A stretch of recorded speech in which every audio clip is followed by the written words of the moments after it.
Here are 10 Spanish phrases that you can Mexicanize to make sound a little bit more like a native speaker. Hey, welcome to the channel. Why should you listen to me? Soy Sara y llevo 11 años en México. También soy maestra de español y si quieren inscribir sus hijos en una clase conmigo o con mi esposo, checa el código QR o la descripción abajo.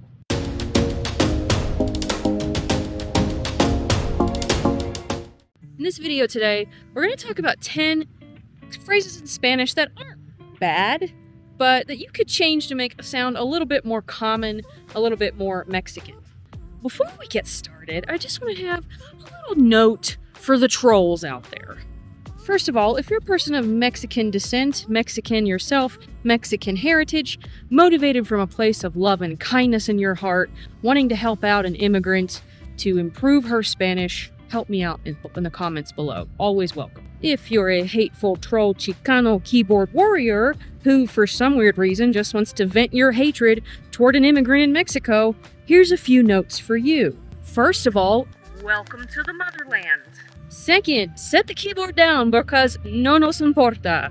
This is a place of positivity and we don't need the hatred and negativity in the comments. Your comment will be deleted if it's rude. And third, if for some reason you still choose to leave a nasty, hateful comment down below, thank you so much for helping out the algorithm. Engagement is engagement on these videos, so no matter what you do, you're still helping. Thank you for watching. The first Spanish phrase that you could improve to make sound a little bit more like a Mexican is yo quiero. There's nothing wrong with saying yo quiero. Quiero means I want, but sometimes it just sounds a little bit rough, and a lot of Mexicans aren't going to use that phrase. They might say something like, especially when ordering, me da una hamburguesa, me da unos tacos al pastor, something like that. Or sometimes they might say, me gustaría, I would like. Although when ordering food, they typically don't use that. The second thing that you really don't want to say, especially when you can't hear, you didn't catch something, is ¿qué? A lot of my students will do this. And of course, you know, ¿qué just means what. Now, in my family, when I was growing up, if I said what to my dad, I knew I was in big trouble. It's kind of the same thing in Mexican culture. Please remember, when I talk about Mexican culture, I can only talk about what I know. Mexico is a really big country, and I understand the culture in Mexico City and Veracruz. That's only 2 regions. It's huge. So I can give you a general idea. And because there's so many people concentrated in Mexico City, it's a pretty good idea of the general Mexican culture, okay?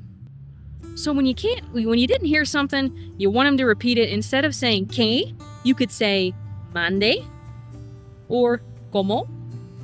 Yes, the word ¿cómo? Literally means how, but it's a politer way to let the person know that you didn't hear them, you want them to say it again. Remember, this is a video about Mexican Spanish. Folks from other countries, let us know in the comments what you would say in your area. I would love to be educated. The third phrase you could change up to sound a little bit more like a Mexican is de nada. Of course, you know de nada means you're welcome. There's nothing wrong with saying that. I'm not saying there's anything wrong with most things on this list. However, there's a few other ways that Mexicans might say this. This will also help you understand them when you hear them say these phrases. Something they might say in a more informal situation would be no te preocupes. No te preocupes. It literally means don't worry. I have 3 more I wanted to share with you, and these are a little bit more formal, especially if you're in a situation like in a business. They might say a la orden. A la orden. They might say para servirle. Para servirle. To serve you. Or they might say es un placer. Es un placer. It's a pleasure.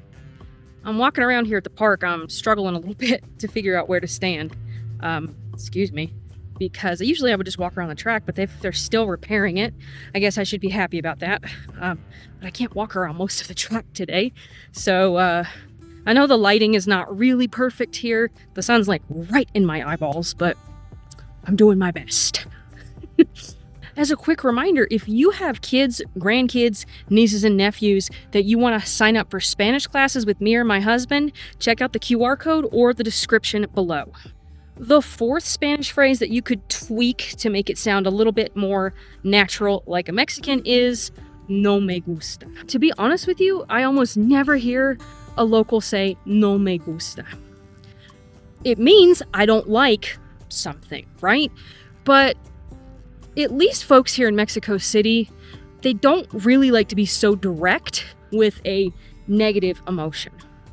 And I would venture out to say that's probably true of most Mexicans. If it's a negative emotion or you're saying you don't like something, they're gonna beat around the bush a lot.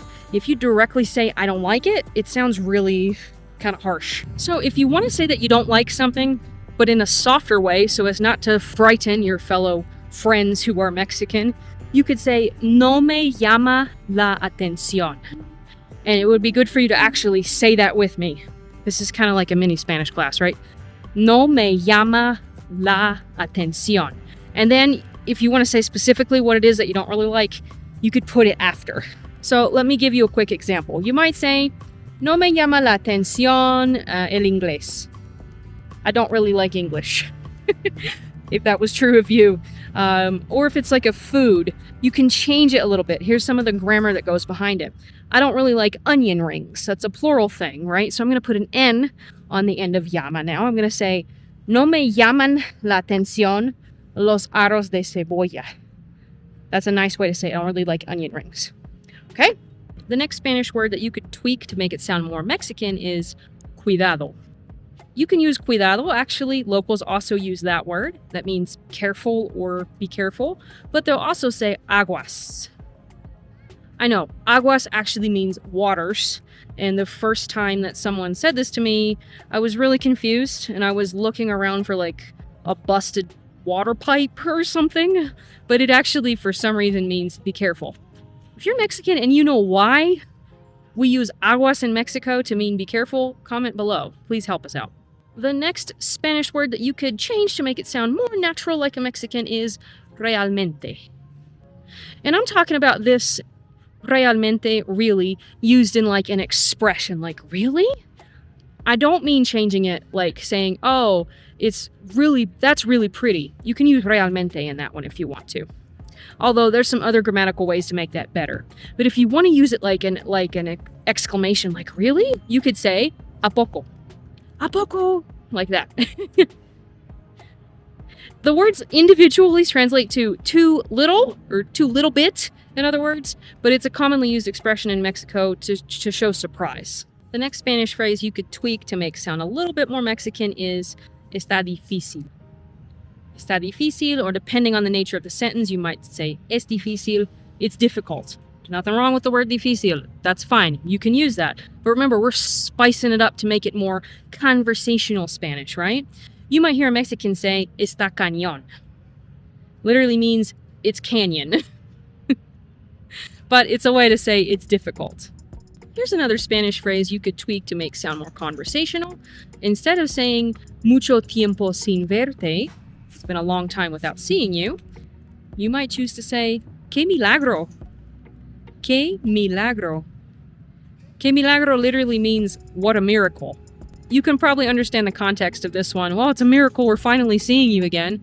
Although, be careful when using this. You might hurt somebody's feelings. All right, instead of saying no me escucha, he or she doesn't listen to me, you could say no me hace caso.